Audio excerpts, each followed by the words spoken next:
பாபர் மசூதி இருந்த அயோத்தியாவில் அந்த மசூதியை இடித்துவிட்டு ராமர் கோயில் கட்டப்போகிறார்கள். மசூதி 1991 இடிக்கப்பட்டது. பிறகு உச்சநீதிமன்றத்தில் வழக்கு நடந்து அங்கே கோவில் கட்டிக்கொள்ளலாம் என்று தீர்ப்பு வந்த பிறகு கோவில் கட்டப்பட்டு 22ஆம் தேதி அந்த கோவில் திறக்கப்பட போகிறது. இதிலே பல ஆகம விதிகள் மீறப்பட்டிருப்பதாக சங்கராச்சாரியார்கள் குற்றம் சாட்டுகிறார்கள்.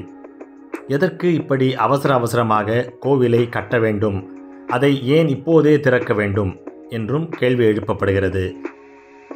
மோடி ஒரு பிராமணர் கிடையாது, அவர் ஒரு சாமியாரும் கிடையாது, ஒரு அரசியல்வாதி.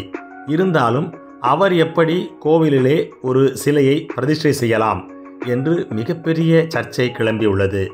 இதற்கிடையில் கோவிலே கூட பாபர் மசூதி இடிக்கப்பட்ட இடத்தில் கட்டப்படவில்லை என்றும் அதை விட்டு 3 கிலோமீட்டர் தள்ளியே கட்டப்படுகிறது என்றும் கூட ஒரு குற்றச்சாட்டு கூறப்படுகிறது. ஏனென்றால் பாபர் மசூதி இருந்த இடத்தின் கீழ் சரையு நதி ஓடுவதாகவும் அப்படி சரையு நதி ஓடுகிற அந்த ஆற்றின் மேலே மிகப்பெரிய கட்டடத்தை கட்டினால் அது விழுந்துவிடும் என்றும் குற்றஞ்சாட்டப்பட்டது. அந்த காரணத்தால் கோவிலை தள்ளி கட்டியிருக்கிறார்கள் என்றும் கூறுகிறார்கள். இப்படியெல்லாம் அவசரமாக எதற்காக கோயிலை கட்டி அங்கே ராமரை பிரதிஷ்டை செய்ய வேண்டும் என்று பல அரசியல்வாதிகளும் கேள்வி கேட்கிறார்கள். இந்த நிகழ்ச்சிக்கு குடியரசுத் தலைவர் கூட அழைக்கப்படவில்லை என்கிறார்கள். இதற்கிடையிலே ஊபியில் உள்ள ஒரு சாமியார் மோடியை பயங்கரமாக திட்டுகிறார். இப்படி மோடி அநியாயமாக செய்வதால் நாட்டிற்கு பல கேடுகள் நிகழும் என்றும் கூறும் அவர் வருகிற தேர்தலில் மோடி தோற்பார் என்றும் சாபம் விடுகிறார். இப்படியெல்லாம் சர்ச்சைகளை கிளப்பியிருக்கிற இந்த ராமர் கோவில் விவகாரத்தில் பற்பல கட்சிகளும் பற்பல நிலைப்பாடுகளை எடுத்துள்ளன.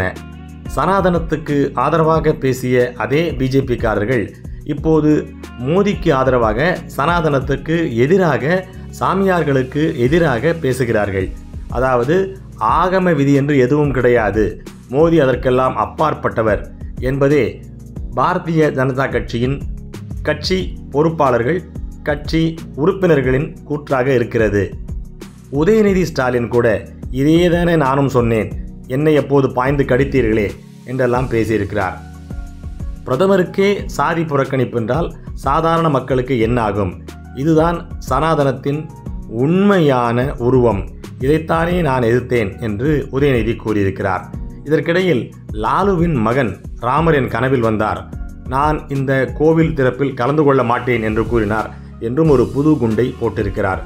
இப்படி பற்பல சர்ச்சைகளை இந்த ராமர் கோவில் உருவாக்கியிருந்தாலும் கூட இதற்கெல்லாம் துளியும் அசையாமல் நமது பிரதமர் நரேந்திர மோடி ஒரு மோன நிலையில் இருக்கிறார். எப்போதும் இருப்பதை போல அவருக்கு பின்னால் செல்கின்ற அந்த ஆட்டுக்கூட்டமும் நமோ நமோ நமோ நமோ என்று போய்கொண்டிருக்கிறது.